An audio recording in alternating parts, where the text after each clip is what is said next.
Alright, as of today, I have 444 miles on the Sertao.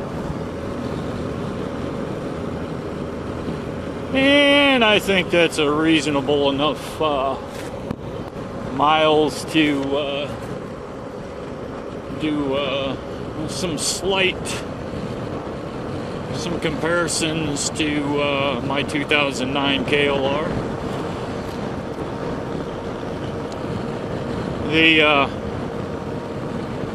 The acceleration is definitely probably twice as good as the KLR. The braking difference is probably 4 times better. Now keep in mind the Sertao front disc brake is about a size and a half of the KLR's. However, the Sertao has Brembo brand brakes, which I have always known were some of the top of the line brakes. The KLR has Nissin NISSIN brakes, and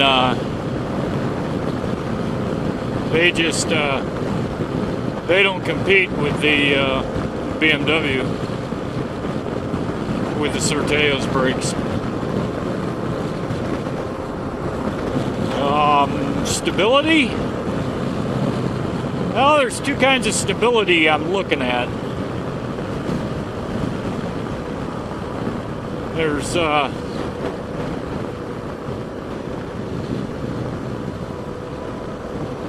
low speed and high speed, and with the Sertao having a lower center of gravity by virtue of the fuel tank down below,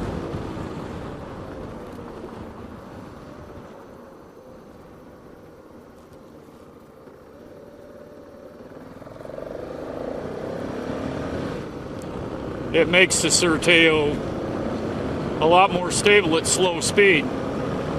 At high speed, I'd have to say they're equal.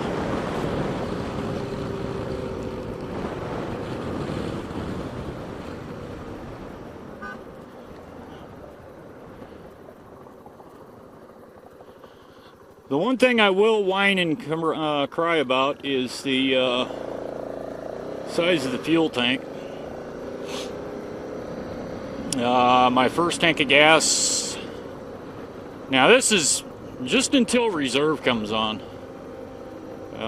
In town I ran 147 miles. The second tank I ran a little bit better.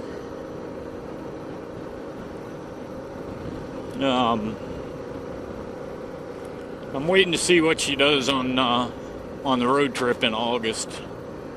By then I'll be able to really compare it, but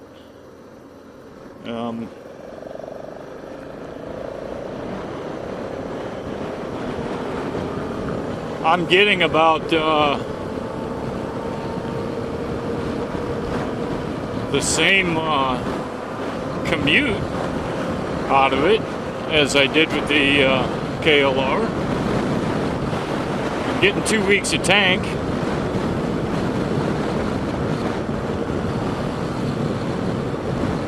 Which is,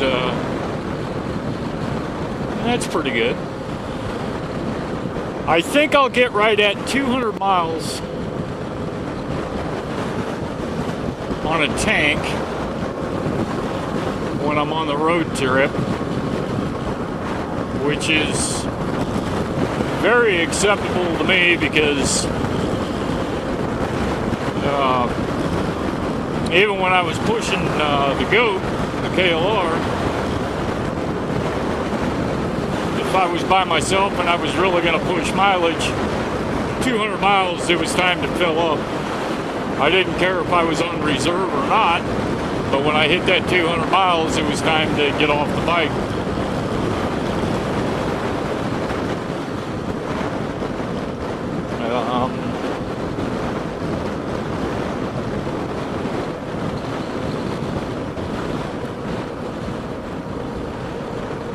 I really have grown accustomed to the ABS, which I thought I was going to have a hard time getting used to.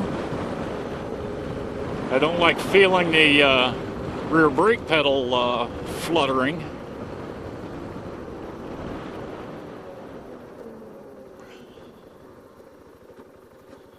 But, yeah,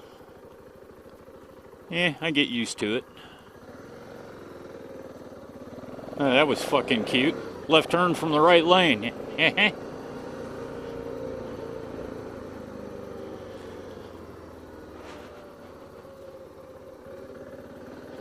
I am noticing, however, that I'm getting a surge after the bike gets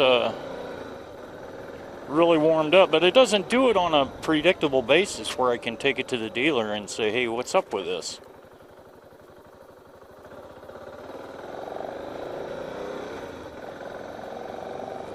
And it's like the engine just sits there and goes up and down on its own, like, oh, if I was working on my truck and it was doing that, it would either be the throttle position sensor or the cam sensor, cam position sensor.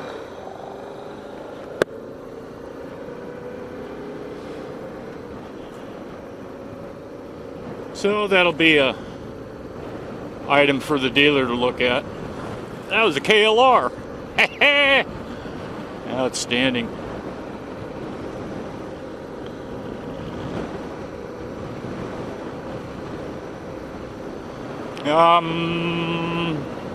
As it stands right now,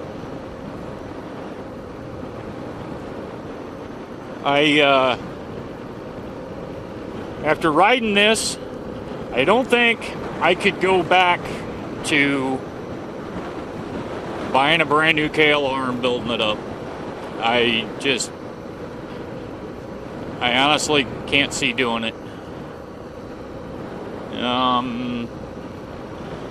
There's several articles out there where they're comparing them, and one guy says the Sertao is $2,351 higher. Now that's the base damn price, but at that base price, that's not including the grip heaters and the power port, which honestly I could do myself again, but this time I wanted all the factory stuff because I had electrical issues with the goat, and I'm just, you guys know what I mean. I just, let me just get the factory stuff because then I know it's set up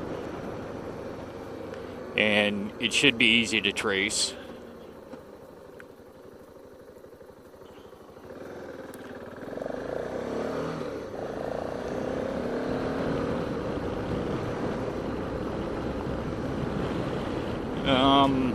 The Sertao does not have the wind protection that the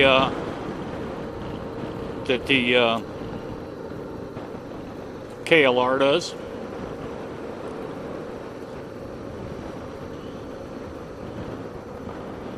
And as I've said before, the KLR, when I ride the goat, she's just fat and has no pep compared to the Sertao.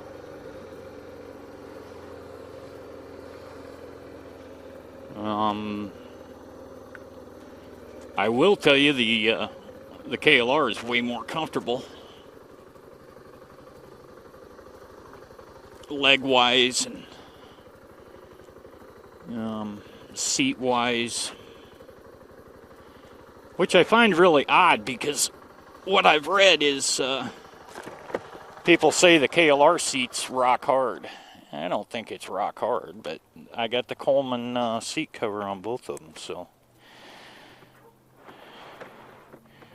Alright, thanks for watching. NT8 reviews the differences between the Sertao and the KLR.